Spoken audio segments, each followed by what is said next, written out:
பாருங்கள் ஈஸி எப்படி போடலான்னு. ஒரு மனிதர் ரூபாய் 500க்கு 12 மேஜைகள் மற்றும் நாற்காலிகள் வாங்குகிறார். 12 பொருள் வாங்குகிறார். மேஜை மற்றும் நாற்காலிகள், டேபிள் அண்ட் சேர். ஒரு மேஜையின் விலை, ஒரு டேபிளின் விலை 50, ஒரு நாற்காலியின் விலை, ஒரு சேரோட விலை 40 ரூபா வாங்குகிறார் எனில் அவர் வாங்கிய நாற்காலி மற்றும் மேஜைகளின் விலைகளின் விகிதம் என்னன்னு கேட்குறாங்க. ஆனால் இதில் தமிழில் விலைகளின் விகிதம் கிடையாது. சேர் அண்ட் டேபிளோட பர்ச்சேஸ் ரேஷியோ, நம்பர் ஆஃப் எத்தனை சேரு எத்தனை டேபிளோட ரேஷியோ தான் கேட்குறாங்க இங்கிலீஷில். சரி பாருங்கள், இப்போ பாருங்கள் 500 ரூபாய்க்கு என்னென்ன வாங்குறாரு? சேரும் டேபிளும் வாங்குறாங்க. இந்த ரேஷியோ தான் கேட்குறாங்க. சேர் அண்ட் டேபிள்,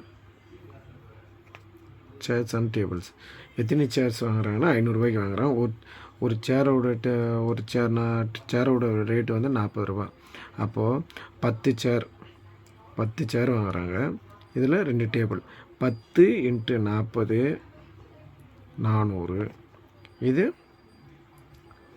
2 × டேபிளோட ரேட்டு 50 ரூபா ஒரு டேபிள். அப்போது 100. அப்போது 10 சேர் வாங்குறார் 400, 2 டேபிள் 100. அப்போது டோட்டல் அமௌண்ட்டு கரெக்டாக வந்துடுச்சு.